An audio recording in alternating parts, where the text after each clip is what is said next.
Esta é a história de um navio criado para provar que o homem havia vencido a natureza e que, em poucas horas, revelou o contrário. Você vai ver como o Titanic nasceu da ambição. Foi celebrado como inafundável, dividiu pessoas por classe, ignorou avisos de perigo, colidiu sem chance de defesa, lançou botes vazios enquanto vidas eram deixadas para trás, mergulhou em caos e escolhas morais, afundou diante de testemunhas impotentes e deixou uma lição que continua ecoando mais forte que o próprio naufrágio. Se você quer entender o que realmente afundou o Titanic, inscreva-se no canal agora. No início do século XX, o mundo vivia um período marcado pelo otimismo tecnológico e pela crença quase religiosa no progresso humano.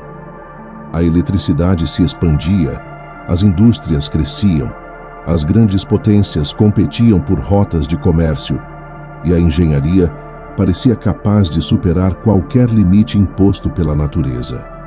Nesse cenário de confiança ilimitada no próprio avanço, nasce o Titanic, um navio construído não apenas para transportar pessoas, mas para representar uma era. Seu casco, seu tamanho, seu luxo e sua propaganda não foram acidentais. O Titanic foi concebido como símbolo máximo do domínio humano sobre o mar, um monumento flutuante à modernidade, ao dinheiro e ao orgulho industrial. Sua criação não foi apenas um marco naval, mas uma declaração pública. O homem já era capaz de construir algo tão grandioso que nem a natureza poderia derrotar. A expressão inafundável não estava nos documentos oficiais, mas estava presente em toda a cultura ao redor do navio. Nas manchetes, nos discursos de engenheiros, no comportamento da elite que embarcaria em sua viagem inaugural e principalmente na forma como riscos foram ignorados antes e durante a travessia. O Titanic não nasceu condenado pelo gelo, mas pelo excesso de confiança. Cada passo do projeto, do número reduzido de botes salva-vidas ao desprezo por avisos de gelo, reforçava uma verdade que só seria revelada tarde demais. O navio carregava mais do que passageiros, carregava uma mentalidade. O Titanic foi construído em uma época em que a ideia de superioridade humana não era apenas aceita, era celebrada. A própria divisão interna do navio, com salões luxuosos para a primeira classe e dormitórios apertados e isolados para a terceira classe, traduzia o pensamento da sociedade industrial. Alguns eram feitos para o conforto e o protagonismo, outros apenas para ocupar espaço. Essa separação física e social se tornaria decisiva no momento do naufrágio, pois não foi apenas a água que impediu muitos de escapar, mas a estrutura social que determinava prioridades de vida e morte. Assim, quando o navio colidiu com o iceberg, a tragédia não começou, apenas se revelou. Não foi uma surpresa causada pela natureza, mas o desfecho lógico de decisões tomadas antes mesmo do casco tocar o mar. A confiança excessiva, o desprezo por alertas, a pressa por velocidade, a crença na superioridade técnica, a convicção de que o impossível não poderia acontecer. Todos esses fatores foram somados muito antes da noite de 14 de abril. O Titanic não foi derrotado em poucas horas de desastre, mas em anos de mentalidade. E é por isso que sua história permanece viva mais de um século depois. O Titanic não é lembrado como apenas um navio naufragado, mas como um símbolo permanente da fragilidade humana diante do próprio orgulho. Ele representa a pergunta que a história insiste em repetir: até onde o progresso deixa de ser conquista e se torna ilusão? Mais do que uma tragédia marítima, o Titanic é um aviso sobre o preço da arrogância, um aviso que, ao contrário do navio, não afundou. Se você deseja acompanhar esta investigação completa, entender os fatos ignorados, os erros repetidos e as lições que ainda ecoam no presente, inscreva-se no canal e ative as notificações. A história do Titanic não está encerrada. Ela continua sempre que o ser humano acredita que já venceu a realidade. A era dos grandes transatlânticos. No início do século XX, O transporte marítimo era mais do que um meio de deslocamento. Era um palco de disputa econômica, política e simbólica entre as maiores potências comerciais do mundo. A Revolução Industrial havia acelerado processos produtivos, criado fortunas e consolidado rivalidades entre empresas marítimas que competiam pela rota mais lucrativa do planeta, a travessia do Atlântico Norte. Viajar de navio não era apenas deslocar-se entre continentes, mas afirmar status, exibir poder e, para muitos, buscar uma nova vida. Cada transatlântico lançado ao mar representava não só engenharia, mas ambição nacional e corporativa. Entre as grandes rivais dessa corrida estavam duas companhias britânicas, a Cunard Line e a White Star Line. A Cunard havia assumido a liderança com navios velozes como o Lusitania e o Mauretania, que batiam recordes de velocidade e reforçavam o prestígio da empresa. Pressionada pela concorrência, a White Star Line decidiu que não venceria pela velocidade, mas pela grandiosidade. Em vez de criar navios mais rápidos, criaria navios maiores, mais confortáveis e mais impressionantes do que qualquer outro já construído. A estratégia não era transportar apenas passageiros, mas oferecer uma experiência que simbolizasse a supremacia da empresa no mercado de luxo marítimo. Foi nesse contexto que surgiu o plano de construir 3 navios gigantescos, o Olympic, o Titanic e o Britannic. A proposta não era superar concorrentes em números de milhas por hora, mas em escala, opulência e impacto cultural.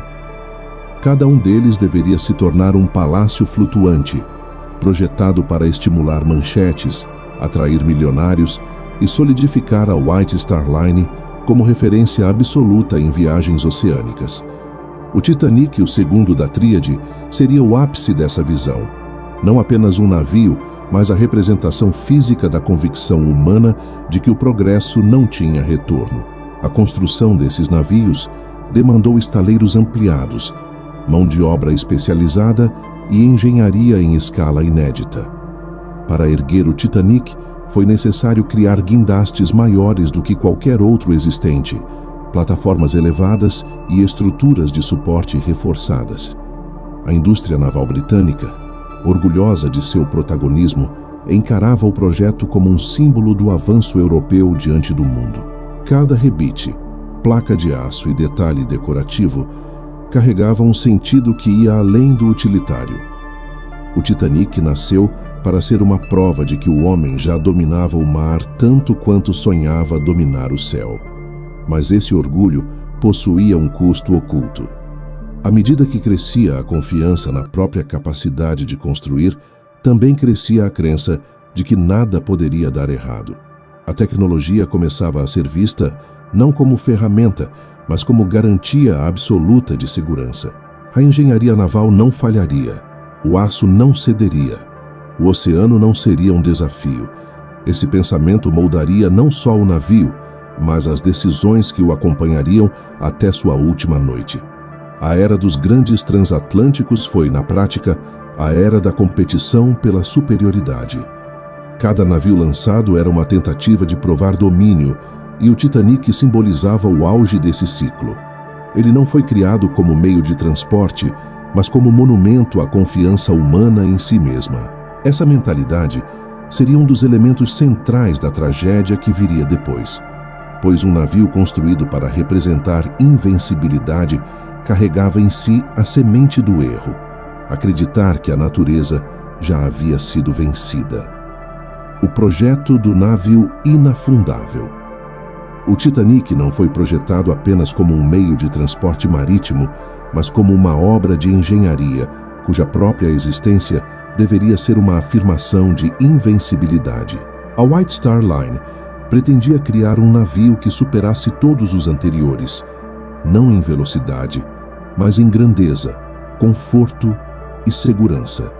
Para isso, convocou o engenheiro naval Thomas Andrews, da renomada empresa Harland & Wolff, responsável por transformar o conceito em uma estrutura física capaz de estabelecer um novo padrão mundial. O resultado foi um projeto que combinava inovação tecnológica, estética luxuosa e uma confiança extrema nas próprias soluções de engenharia. O Titanic mediria 269 metros de comprimento, 28 metros de largura e quase 53 metros de altura, superando construções como arranha-céus da época. Seu casco foi formado por cerca de 3 milhões de rebites e 2.000 placas de aço, algumas com mais de 3 centímetros de espessura. Internamente, o navio possuía 16 compartimentos estanques, projetados para serem isolados por portas hidráulicas que podiam ser fechadas manualmente ou diretamente da sala de comando. Na visão dos projetistas, mesmo que vários desses compartimentos fossem inundados, o navio continuaria flutuando, um argumento técnico que alimentaria a ideia de que jamais teria um naufrágio total. Essa tecnologia, somada às redundâncias mecânicas e ao prestígio da construção industrial britânica, contribuiu diretamente para que o navio recebesse a reputação de inafundável, mesmo que esse termo nunca tivesse sido oficialmente impresso nos documentos da empresa. O mito, porém, não surgiu por acaso.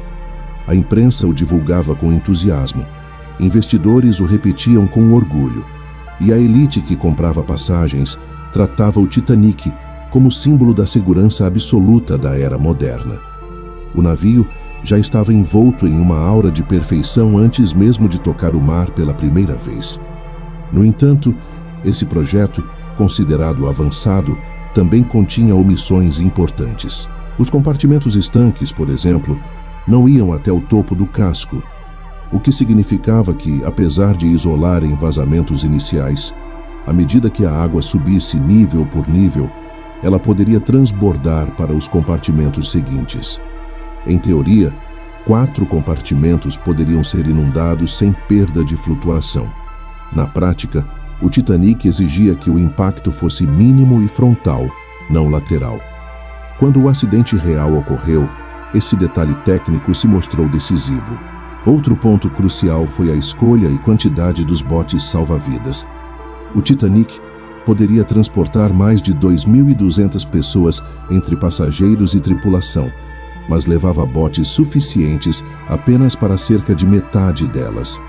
Mesmo assim, a embarcação não apenas atendia às leis vigentes, como superava o mínimo exigido. A legislação marítima daquela época era pensada para navios menores, e como o Titanic era maior do que qualquer precedente, a lei simplesmente não o acompanhava. O erro não foi ilegal, foi conceitual. A empresa acreditava que os botes seriam usados apenas para embarque controlado de passageiros após um incêndio ou avaria, nunca para abandono total do navio. O luxo interno do Titanic reforçava essa confiança. Quando se abriam plantas e documentos técnicos, era nítido onde estavam as prioridades: madeira trabalhada, salões de jantar, restaurantes exclusivos, suíte com varanda particular, academia, piscina, sala de rádio, elevadores. A segurança existia, mas não era tratada como o fator central do projeto. O verdadeiro objetivo era criar um monumento flutuante capaz de impressionar mais que proteger. Cada detalhe evidenciava que o Titanic não era apenas um navio, mas um espetáculo marítimo destinado a reforçar a ideia de que o homem dominara os mares de forma definitiva. O projeto do Titanic, portanto, representava um marco de engenharia, mas também um reflexo da mentalidade do seu tempo. Nada foi construído de forma discreta. A grandiosidade era parte essencial da proposta. E dentro dessa grandiosidade nasceu o erro mais profundo: acreditar que tecnologia é sinônimo de invulnerabilidade. Quando a White Star Line apostou na estética, no luxo e no prestígio, aceitou silenciosamente reduzir os elementos redundantes de segurança. O navio não falhou por falta de capacidade técnica, mas porque sua própria construção foi guiada pela ideia de que o pior jamais aconteceria. E é essa ideia que naufragou antes do aço tocar o gelo. Luxo e desigualdade a bordo. O Titanic foi projetado para ser o maior navio do mundo, mas também o mais luxuoso já visto em uma travessia transatlântica. Sua primeira classe reunia banqueiros, empresários, herdeiros, milionários americanos e europeus, pessoas cujos nomes frequentemente figuravam na imprensa. As instalações destinadas a essa elite eram comparáveis às dos melhores hotéis da época.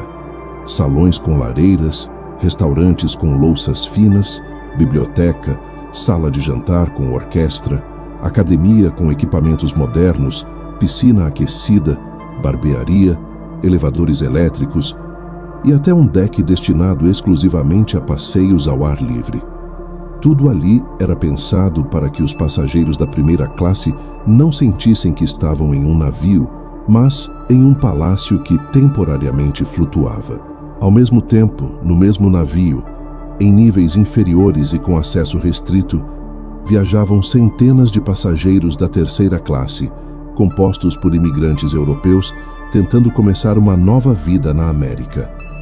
Enquanto os passageiros ricos ocupavam suítes privativas com salas e banheiros, a terceira classe dividia cabines pequenas, corredores estreitos e áreas de convivência coletivas. A comida era simples, o espaço era limitado, e a experiência do navio para essas pessoas era prática e funcional, não um espetáculo de luxo, mas um meio de transporte acessível para quem tentava escapar da pobreza ou buscar oportunidades no novo mundo.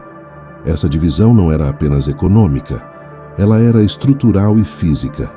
O Titanic havia sido literalmente construído em camadas sociais. A primeira classe não apenas pagava mais, ocupava os melhores espaços com vista para o mar, com acesso à tripulação mais atenciosa e com áreas de convivência exclusivas. Já a terceira classe ficava nos convéses mais baixos, com deslocamento mais difícil, menos sinalização, menos acessos e maior distância dos botes salva-vidas. Essa separação materializou a mentalidade da época. A hierarquia social não era invisível, era arquitetada dentro do navio. A desigualdade a bordo não se limitava a privilégios de conforto, mas resultaria em desigualdade de sobrevivência. Quando a evacuação foi iniciada, a passagem entre as áreas do navio não era fluida. Portas, grades e corredores impediam a livre circulação entre classes, dificultando que muitos passageiros da terceira classe sequer chegassem ao convés superior. A organização da tripulação também foi treinada de forma desigual. Havia instruções claras sobre como atender a elite, mas não havia protocolos para a evacuação de todos os passageiros de forma igualitária.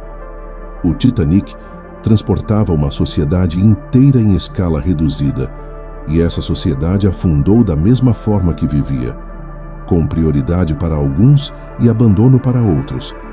Mesmo dentro da primeira classe, o luxo não era apenas conforto, mas demonstração pública de poder. Mesas eram reservadas conforme o nível de influência do passageiro.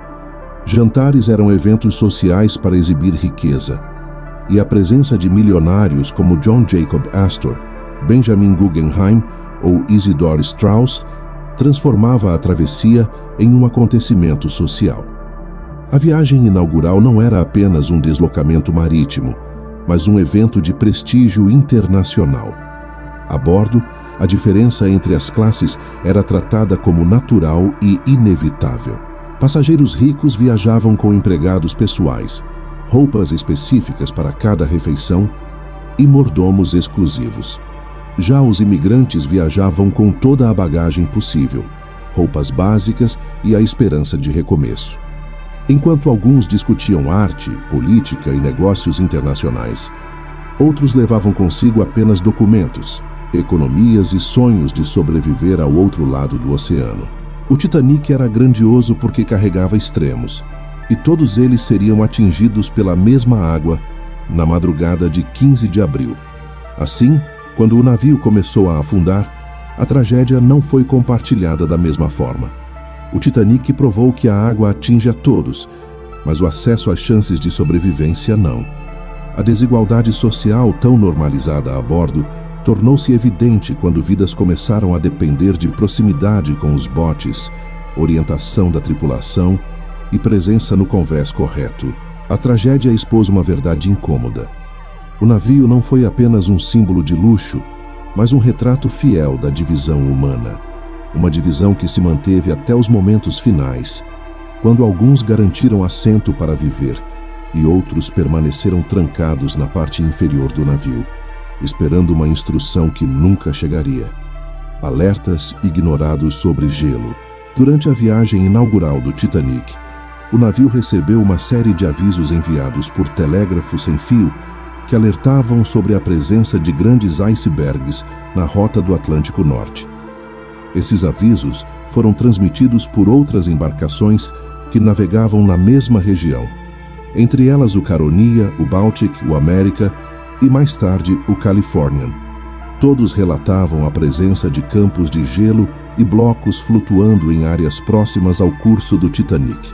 No entanto, a maneira como essas mensagens foram tratadas expõe não apenas falhas de comunicação, mas a confiança excessiva na ideia de que o navio era capaz de atravessar qualquer perigo sem grandes riscos.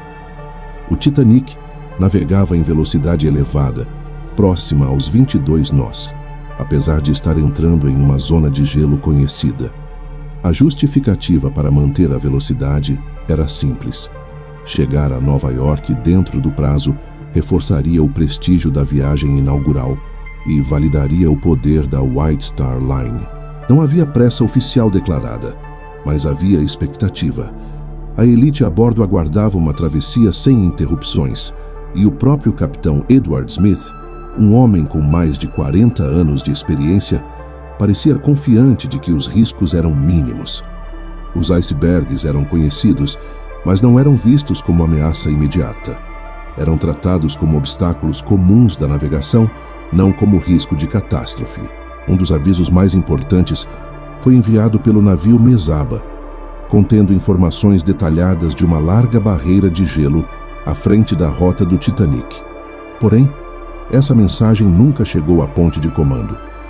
Os operadores de rádio do Titanic, Jack Phillips e Harold Bride, trabalhavam também com grande volume de mensagens pessoais enviadas por passageiros para a América, e parte das mensagens de alerta foram tratadas como interrupções na rotina comercial de envio de telegramas. Isso expõe outro fator da tragédia. O rádio, uma tecnologia criada para a segurança, havia se tornado um serviço de luxo, não de prevenção. Mesmo os avisos que chegaram à ponte não resultaram em ações definitivas.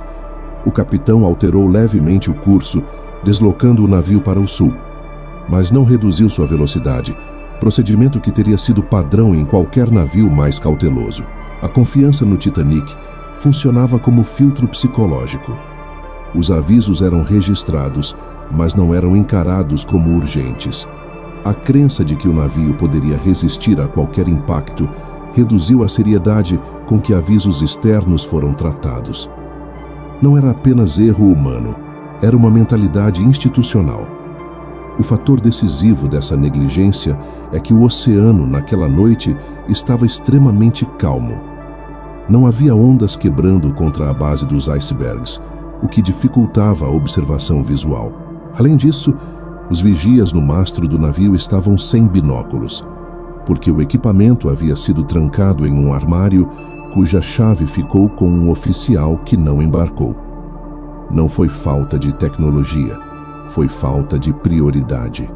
Um navio projetado para ser o mais avançado do mundo não havia se preocupado em garantir que seus vigias tivessem um instrumento básico para detectar perigos. Esse conjunto de decisões, omissões e subestimações se transformou no que hoje chamamos de cadeia de falhas. O Titanic não foi destruído por um único erro, mas por sucessivos momentos em que o risco foi minimizado porque não se encaixava na narrativa de grandeza que cercava o navio. Em outras palavras, os avisos foram ignorados não porque eram invisíveis, mas porque não eram bem-vindos. Um navio projetado para ser exemplo de poder marítimo não poderia, em sua primeira viagem, ser associado ao medo ou à cautela. Quando o iceberg foi finalmente avistado, às 23h40 do dia 14 de abril, restavam apenas 37 segundos para a reação total. O tempo havia se tornado inimigo porque a confiança havia se tornado guia. E essa é a marca invisível do Titanic. Os sinais estavam presentes, mas a arrogância humana era mais forte que os fatos. Nada estava escondido, apenas desprezado. A colisão inevitável. Às 23h40 da noite de 14 de abril de 1912, o Titanic colidiu com um iceberg no Atlântico Norte. Esse momento não foi uma surpresa repentina, mas o desfecho de uma sucessão de decisões que tornaram a colisão praticamente inevitável. Os vigias Frederick Fleet e Reginald Lee, posicionados no Ninho de Corvo, avistaram um enorme bloco de gelo surgindo a pouca distância, emergindo silenciosamente da escuridão. A noite estava tão calma que o oceano parecia uma superfície plana, sem ondas quebrando que pudessem denunciar o contorno do gelo. O alerta foi dado com a campainha e a frase "iceberg bem à frente", mas o aviso chegou tarde demais. A distância era curta demais para que um navio daquele porte pudesse desviar completamente. O primeiro oficial, William Murdoch, ordenou imediatamente a manobra todo a bom bordo e acionou os motores em reverso na tentativa de evitar o impacto frontal. Essa decisão era, naquele instante, a mais instintiva. Qualquer colisão direta teria consequências sérias. No entanto, ao desviar o navio lateralmente, o Titanic arrastou seu casco por cerca de 90 metros ao longo do gelo, que abriu fendas sucessivas abaixo da linha d'água. O impacto não foi dramático para os passageiros, não houve explosão, nem sacudida violenta. Muitos nem sequer perceberam o que havia acontecido. Porém, nos compartimentos inferiores, a água começou a entrar imediatamente. A crença popular de que o casco foi rasgado é incorreta. Ele foi pressionado e deformado, soltando placas e rebites, criando aberturas múltiplas em diferentes seções. O gelo não perfurou o navio como faca, mas arrancou sua integridade estrutural em intervalos sucessivos. 5 compartimentos começaram a inundar ao mesmo tempo, e essa era a sentença de morte do Titanic. O navio havia sido projetado para permanecer estável com até 4 compartimentos inundados, mas não 5. A diferença era de um único limite estrutural, e esse limite foi ultrapassado em poucos segundos. Thomas Andrews, o projetista a bordo, identificou rapidamente a dimensão do dano. Ao analisar os mapas internos e calcular o avanço da água, declarou uma das frases mais importantes da história marítima: "O navio vai afundar. É uma certeza matemática." Não havia tecnologia capaz de reverter o dano, nem tempo para improvisar reparos. O Titanic não foi derrotado pela fatalidade, mas pelos limites do próprio projeto. Se a colisão tivesse sido frontal, os danos concentrariam-se em um só ponto, permitindo flutuação prolongada. Mas a tentativa de desviar transformou a colisão em uma série de rupturas espalhadas. Outro elemento crucial na tragédia daquela noite foi o peso do mito da invencibilidade. Passageiros continuaram conversando. Alguns voltaram para os quartos. Muitos acharam que a colisão não era grave. A tripulação, em sua maioria, também não tinha noção do real risco. Não estavam treinados para naufrágio completo, mas para pequenos incidentes. A crença no navio inafundável não era apenas publicidade. Ela moldou comportamentos, atrasou decisões e manteve centenas de pessoas em estado de normalidade, enquanto o tempo se tornava um inimigo definitivo. A água avançava pelo casco com uma força que nenhuma bomba de escoamento poderia conter. O navio começou a inclinar-se lentamente, quase imperceptível no início, mas cada minuto tornava o peso da água um fator irreversível. O Titanic carregava, além de aço, carvão, bagagens e máquinas pesadas. Tudo isso contribuiu para acelerar o afundamento à medida que os compartimentos enchiam-se progressivamente. Enquanto o convés superior permanecia iluminado, nos porões já não havia ar, apenas escuridão e água. O colapso havia começado por baixo, onde ninguém da alta sociedade pisava. A colisão não destruiu o Titanic em um instante, mas iniciou um processo que duraria pouco mais de 2 horas. Foi tempo suficiente para enviar sinais de socorro, organizar evacuação parcial, acionar botes e testemunhar o colapso completo de uma ilusão técnica. Mas também foi tempo suficiente para provar que a tecnologia do navio era impressionante demais para ser segura, grande demais para ser salva, rápida demais para frear e admirada demais para ser questionada. O iceberg foi o impacto físico, mas a inevitabilidade foi construída antes da colisão, quando decisões foram guiadas pelo orgulho humano e não pela prudência. O erro dos botes salva vidas. O Titanic transportava 2.224 pessoas, entre passageiros e tripulação, mas possuía botes salva-vidas com capacidade total para apenas 1.178. A discrepância não foi um erro de cálculo, mas uma decisão deliberada. A legislação marítima da época exigia um número mínimo de botes com base no peso do navio, não no número de vidas a bordo. E o Titanic excedia a exigência legal. A White Star Line não apenas seguiu a lei, rejeitou propostas de instalar mais botes para não comprometer a estética do convés. O navio não foi projetado para salvar todos, mas para aparentar perfeição. Os 20 botes existentes incluíam 14 botes convencionais de madeira, 2 botes de emergência menores e 4 botes dobráveis. Mesmo se todos fossem lançados em sua capacidade máxima, metade das pessoas a bordo ainda morreria. Mas o erro mais grave não foi matemático, foi operacional. Os oficiais do navio nunca treinaram uma simulação completa de evacuação. O Titanic fez exercícios mecânicos e de navegação, mas jamais praticou o uso dos botes com passageiros. No dia da viagem, um exercício previsto foi cancelado, por razões nunca esclarecidas. Quando chegou o momento real, quase ninguém sabia como agir.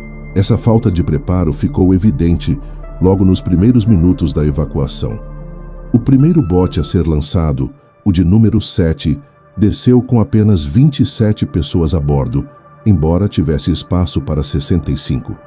Enquanto isso, centenas permaneciam nos convéses inferiores, acreditando que o navio não afundaria ou que haveria tempo para ordens mais claras. A tripulação hesitava entre cumprir o protocolo mulheres e crianças primeiro e atender passageiros influentes que exigiam prioridade.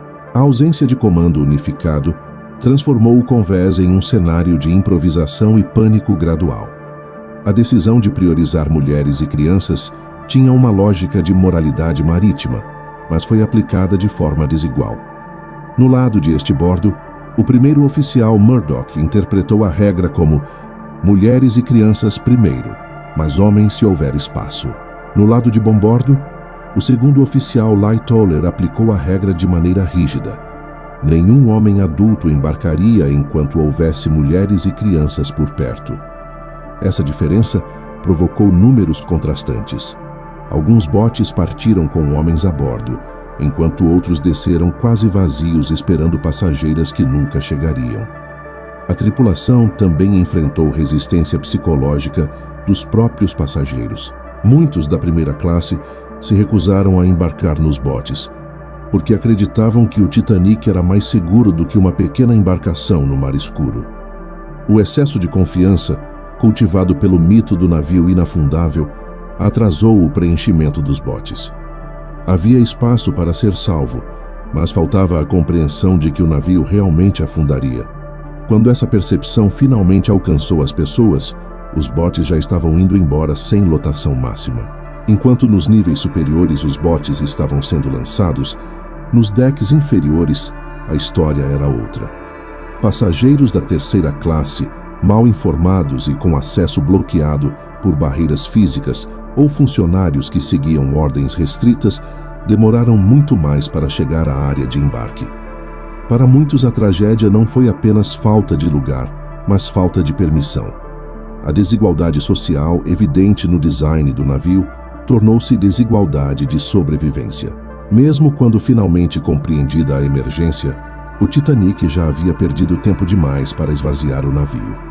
Ao fim da operação, dos 20 botes, apenas um voltou para procurar sobreviventes na água, o número 14, comandado por Harold Lowe. Todos os outros permaneceram afastados, temendo superlotação ou ataques de passageiros desesperados. A falha não foi apenas estrutural, mas humana. Os botes estavam disponíveis, mas não eram utilizados como última chance de vida, e sim como parte de uma tentativa de manter controle social até o fim. No total, 472 lugares em botes ficaram vazios. Lugares que poderiam ter sido ocupados por tripulantes, crianças, imigrantes, músicos, cozinheiros ou qualquer um dos mais de 1.500 mortos. Nada impediu a salvação dessas vidas, além da ausência de coordenação e da crença prolongada de que o Titanic não afundaria completamente. Os botes são o símbolo mais explícito da arrogância que derrubou o navio. A segurança estava ali, mas não foi usada porque ninguém acreditou que fosse necessária até ser tarde demais. O Titanic não afundou por falta de tecnologia, mas por excesso de confiança. E os botes salva-vidas não foram insuficientes apenas em número, mas em propósito. Eles estavam prontos para evacuar um navio que ninguém acreditava que afundaria, até que ele se partiu e não havia mais convés para chamar. O caos entre as classes. Quando o Titanic começou a afundar, a tragédia não se espalhou de forma igual entre todos os passageiros. O navio havia sido construído sobre uma hierarquia social rígida, e essa hierarquia se revelou com força total durante a evacuação.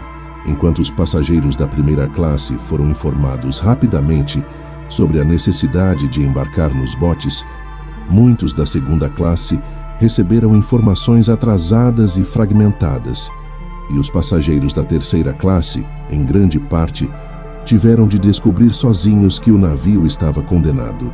O caos que se seguiu não foi apenas resultado do medo, mas de uma estrutura social que determinava quem seria salvo primeiro, quem poderia tentar sobreviver e quem seria abandonado aos compartimentos inferiores do navio.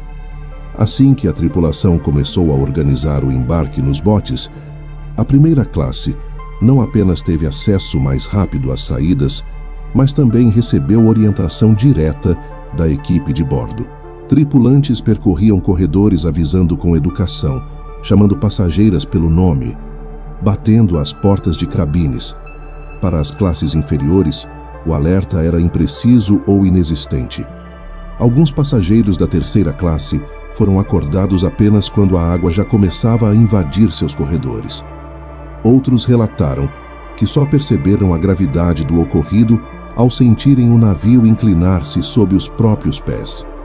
Barreiras físicas amplificaram o problema. Grades, portões, escadas estreitas e portas trancadas impediam a circulação livre dos passageiros de terceira classe para os convés superiores. Algumas dessas barreiras eram medidas sanitárias, impostas pela legislação para separar imigrantes dos passageiros mais ricos. Outras eram simplesmente parte da lógica arquitetônica do navio, manter cada classe em seus espaços designados. No momento do naufrágio, porém, essas mesmas estruturas serviram como fronteiras de vida ou morte. Enquanto passageiros de primeira classe tinham dezenas de metros de corredor até o bote, muitos imigrantes tinham de subir vários níveis, atravessar portas trancadas e localizar escadas que não estavam sinalizadas.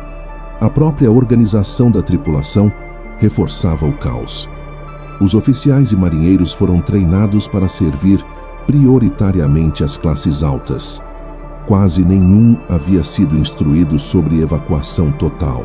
Muitos subordinados sequer tinham autoridade para abrir portas internas que impediam a passagem. Em algumas áreas do navio, tripulantes ficaram tão chocados com a situação que não repassaram ordens, porque eles mesmos não sabiam o que fazer. O Titanic, que simbolizava perfeição em funcionamento rotineiro, colapsou quando o inesperado aconteceu. A ordem social do navio se manteve até o último minuto, mas não por disciplina, e sim por desigualdade. Relatos posteriores indicaram que inúmeros passageiros da terceira classe tentaram subir aos convéses superiores e foram barrados, não por falta de espaço, mas por normas de comportamento que ainda estavam sendo mantidas, mesmo diante da morte. Alguns tripulantes temiam que uma corrida desorganizada colocasse os passageiros ricos em risco. Outros diziam simplesmente que estavam cumprindo ordens. De um lado, estavam as cabines ornamentadas, escadas de madeira polida e acesso direto aos botes. Do outro, estavam corredores metálicos frios, já com água gelada subindo pelos degraus. Com o passar dos minutos, o pânico cresceu não apenas pela água, mas pela percepção do abandono.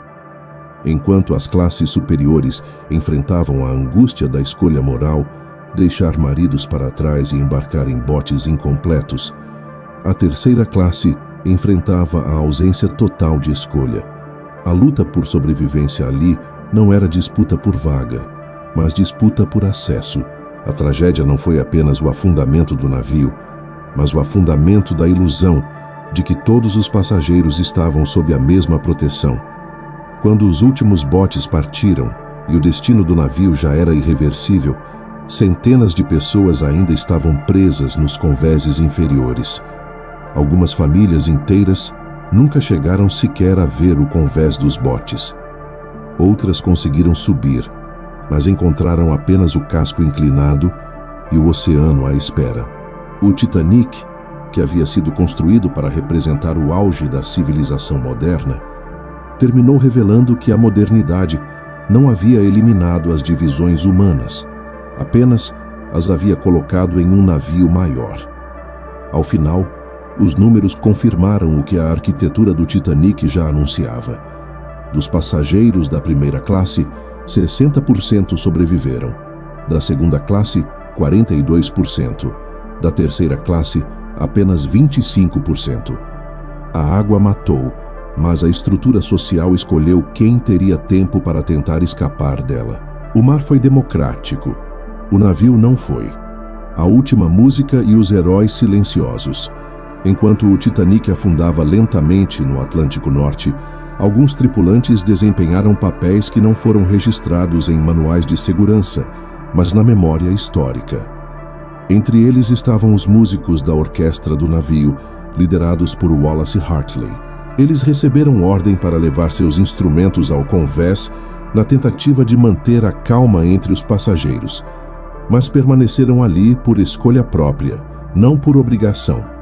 Durante mais de 1 hora, tocaram sucessivas músicas, algumas alegres, outras religiosas, tentando evitar que o pânico se espalhasse de forma irreversível.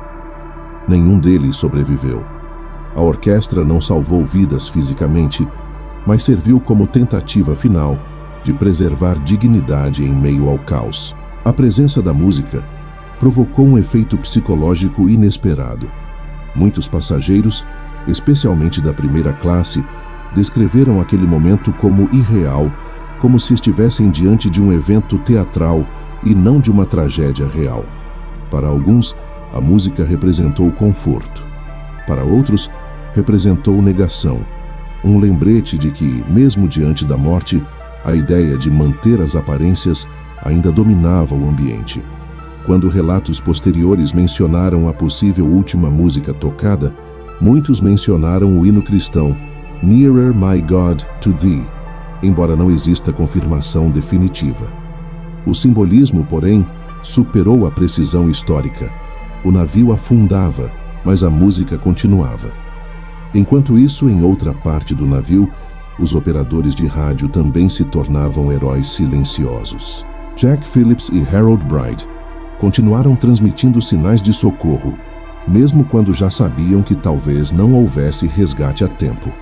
A tecnologia sem fio, ainda recente, mostrou seu valor máximo naquele instante. O código CQD foi enviado repetidas vezes, seguido do recém-adotado SOS. Esses sinais alcançaram o navio Carpathia, que mudaria de rota imediatamente para tentar o resgate. Phillips, o operador principal, Morreu após permanecer em seu posto até o último instante, recusando-se a abandonar o rádio enquanto o Titanic ainda tinha energia. Bride sobreviveu, mas com os pés congelados pela água gelada. Outros membros da tripulação também permaneceram em seus postos até o fim, apesar de saberem que não havia bote para eles. Engenheiros e foguistas continuaram trabalhando na sala de máquinas para manter energia elétrica, iluminação e o funcionamento das bombas, não para salvar o navio, mas para dar mais tempo aos que ainda tentavam embarcar. Eles mantiveram o interior iluminado até poucos minutos antes da ruptura final do casco. Nenhum desses homens sobreviveu. Seus nomes raramente aparecem em manchetes, mas foram responsáveis por prolongar a sobrevivência de centenas de pessoas. A tragédia também revelou outra forma de heroísmo: o sacrifício silencioso de passageiros que poderiam ter salvado a própria vida, mas decidiram deixar o lugar para outros. Entre eles estava o empresário Benjamin Guggenheim, que recusou um colete salva-vidas, vestiu sua melhor roupa e declarou: "Estamos vestidos com nossas melhores roupas e estamos prontos para afundar como cavalheiros." Também estava Isidor Strauss, dono de uma das maiores redes de lojas dos Estados Unidos, que se recusou a embarcar em um bote enquanto ainda houvesse mulheres e crianças a bordo. Sua esposa, Ida Strauss, recusou-se a abandoná-lo e permaneceu com ele até o fim. Ambos morreram juntos no Converse. Esses atos não anularam a desigualdade do desastre, mas revelaram camadas humanas que a história nem sempre registra. O Titanic foi palco de pânico, egoísmo e desespero, mas também de coragem, solidariedade e sacrifício. A tragédia expôs o melhor e o pior da humanidade em poucas horas, e é por isso que, mesmo mais de um século depois, ela ainda provoca debates não apenas sobre tecnologia, mas sobre comportamento humano diante da morte. A orquestra, os operadores de rádio, os engenheiros, os tripulantes que permaneceram a bordo até o fim, todos eles morreram trabalhando para salvar outros. Eles não tinham status, jornais, títulos ou fotografias em destaque. Nenhum deles tinha reservas em botes ou cabines de luxo. Mas foram eles que sustentaram a dignidade final do Titanic, enquanto o navio descia silenciosamente ao fundo do Atlântico. A música que ecoou naquela noite não tocou para celebrar, mas para testemunhar o fim de uma era, a era da invencibilidade humana, o afundamento final. Às 2h20 da madrugada do dia 15 de abril de 1912, o Titanic desapareceu completamente sob as águas do Atlântico Norte. Pouco mais de 2h30 haviam se passado desde a colisão com o iceberg, tempo insuficiente para evacuar todos os passageiros, mas suficiente para revelar de forma gradual e implacável que o navio não poderia ser salvo. À medida que os minutos avançavam, a inclinação do casco tornou-se mais evidente. Os corredores encheram-se de água gélida, as luzes começaram a falhar, e a ideia de que o navio inafundável estava condenado tornou-se inquestionável até para os mais incrédulos. A realidade física finalmente venceu a ilusão de segurança. O processo de afundamento não foi abrupto, foi progressivo e mecanicamente inevitável. Os compartimentos dianteiros foram os primeiros a inundar, o que fez a proa afundar enquanto a popa se elevava, expondo suas hélices. Essa imagem, registrada por sobreviventes e depois reconstruída em ilustrações, se tornou um dos símbolos mais conhecidos do desastre. A inclinação crescente tornou o convés um plano inclinado, fazendo passageiros escorregarem, objetos rolarem, portas se soltarem e estruturas internas romperem. O luxo do navio, escadarias, tapeçarias, móveis decorativos, tornou-se irrelevante diante da força da água. A certa altura, a pressão entre as duas partes do casco tornou-se insustentável. O peso da água empurrava a proa para baixo, enquanto o ar preso na popa a mantinha flutuando. Essa combinação de forças opostas provocou uma ruptura estrutural. O navio literalmente se partiu em duas grandes seções. A proa desceu rapidamente, enquanto a popa permaneceu por alguns instantes na superfície, quase na vertical, antes de também ser engolida pelo oceano. A fratura do casco do Titanic, muitas vezes tratada como surpresa histórica, era resultado da sobrecarga mecânica que excedeu os limites do aço. Outro lembrete de que o navio havia sido projetado para impressionar, não para resistir a uma destruição gradual. Quando o casco finalmente afundou, mais de 1.500 pessoas ainda estavam a bordo ou na água. A temperatura do oceano era de aproximadamente 2.000 degrees, suficiente para causar perda de consciência em poucos minutos e morte por hipotermia em menos de 20. A maioria dos que não embarcaram em botes morreu não afogada, mas congelada. Gritos e pedidos de socorro ecoaram no mar por quase 40 minutos após o afundamento, diminuindo à medida que o frio impedia as vítimas de se moverem, falar ou respirar. O silêncio que se seguiu foi descrito por testemunhas como mais terrível que os gritos. Dos 20 botes salva-vidas lançados, apenas um retornou para procurar sobreviventes nas águas geladas. O bote número 14, comandado pelo oficial Harold Lowe. Quando ele chegou, a maioria das pessoas já estava morta. Apenas 5 indivíduos foram retirados vivos da água, todos em estado crítico. Os demais ocupantes dos botes permaneceram imóveis, assistindo de longe à morte de centenas de pessoas. A tragédia não foi apenas o naufrágio, mas o abandono forçado de vidas que poderiam ter sido salvas caso os botes tivessem partido cheios. Enquanto isso, o navio Carpathia, que havia recebido os sinais de socorro, navegava em velocidade máxima para tentar alcançar a posição do Titanic. Ele chegou apenas às 13h50 da manhã, mais de 1 hora após o navio já ter desaparecido. A tripulação iniciou imediatamente o resgate dos sobreviventes nos botes. A visão encontrada não era de um naufrágio em andamento, mas de uma catástrofe concluída. O Carpathia recolheu 710 sobreviventes, a maioria mulheres e crianças da primeira e segunda classe, e deu início à viagem até Nova York, onde chegaria dias depois sob comoção internacional. O afundamento do Titanic não foi apenas um evento físico, mas um divisor de eras. Ele destruiu a crença de que o progresso humano era ilimitado. Ele expôs as decisões ignoradas, a confiança exagerada, o desprezo por previsões técnicas e o peso invisível da arrogância institucional. Ele mostrou que a tecnologia pode criar maravilhas, mas nunca eliminar o risco, apenas ocultá-lo até que seja tarde demais. O Titanic não afundou em um único instante, mas em camadas. Falhou no planejamento, falhou na gestão de risco, falhou na organização social e falhou na crença coletiva de que o pior não acontecerá. A proa foi engolida pela água, o mito pela realidade. E quando o casco desapareceu, o mundo percebeu que a história não registraria apenas um navio perdido, mas um aviso profundo sobre o preço de ignorar limites. A lição permanente do Titanic.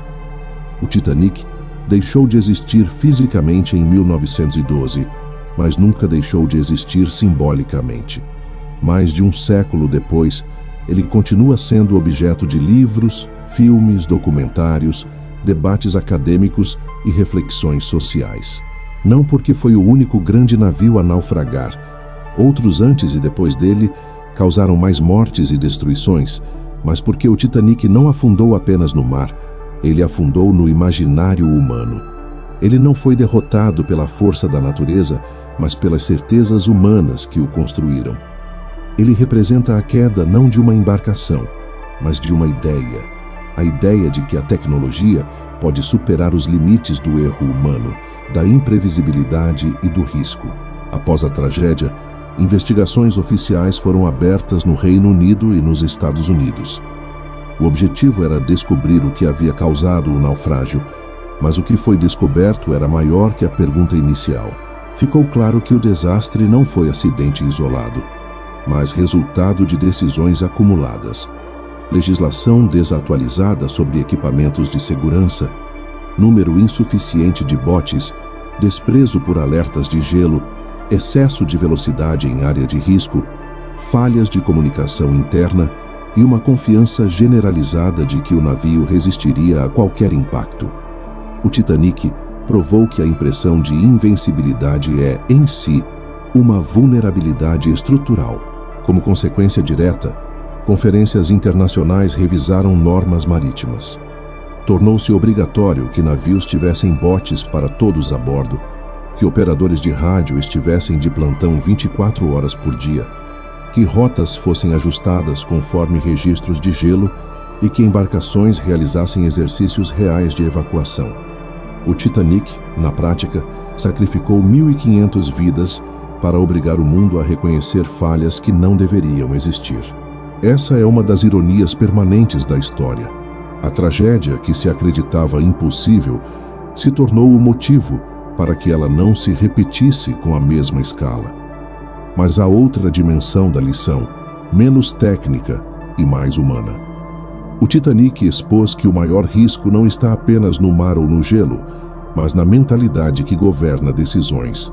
A palavra inafundável, mesmo que nunca oficialmente usada em documentos, foi aceita e repetida por passageiros, tripulantes, imprensa e engenheiros. Ela criou uma blindagem psicológica que resultou em descuido, atraso de decisão e negação dos avisos de perigo. A crença excessiva na própria capacidade permite que o perigo se desenvolva sem resistência. A arrogância não causou a colisão, mas transformou a colisão em catástrofe. Também permanece como lição moral o contraste entre classes sociais que marcou não apenas a viagem, mas as chances de sobrevivência. A tragédia produziu estatísticas que hoje soam absurdas. Mais homens da primeira classe sobreviveram do que crianças da terceira classe. Isso demonstra que, mesmo diante da morte, a estrutura social continuava a definir prioridades. O Titanic não foi o primeiro nem o último a revelar essa desigualdade, mas o fez diante do mundo inteiro, sem metáforas, sem teorias, apenas com números estampados em relatórios públicos. O naufrágio obrigou o mundo a encarar a falibilidade humana. Ele ensinou que progresso sem humildade gera descuido, que inovação sem responsabilidade cria riscos invisíveis e que segurança baseada em reputação é apenas uma ilusão delicada. O Titanic é lembrado não porque afundou, mas porque provou que tudo que é construído para ser perfeito se torna em algum grau perigoso. É um lembrete de que a mesma inteligência, capaz de erguer um navio monumental, pode ignorar aquilo que o destrói. Hoje, os destroços do Titanic permanecem a quase 4.000 metros de profundidade, silenciosos, corroídos por micro-organismos que lentamente o desintegram. Ele desaparecerá fisicamente nas próximas décadas, transformado em poeira marinha. Mas sua história não desaparecerá, porque ela não pertence ao navio. Pertence ao comportamento humano. O Titanic tornou-se um espelho eterno. Toda vez que a humanidade acreditar que já domina totalmente o risco, ele retorna da memória e lembra: o gelo não precisa vencer, basta ser ignorado. A maior lição do Titanic não é sobre um naufrágio, mas sobre uma mentalidade.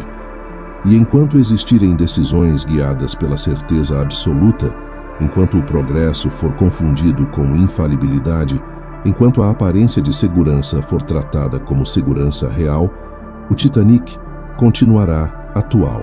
Ele é a advertência mais famosa da história moderna, não sobre a força do oceano, mas sobre o peso da arrogância. Se essa história te fez pensar, deixe um comentário dizendo o que mais te surpreendeu. E se quiser mais investigações históricas como esta, inscreva-se agora. Sua presença aqui ajuda a manter este tipo de conteúdo vivo.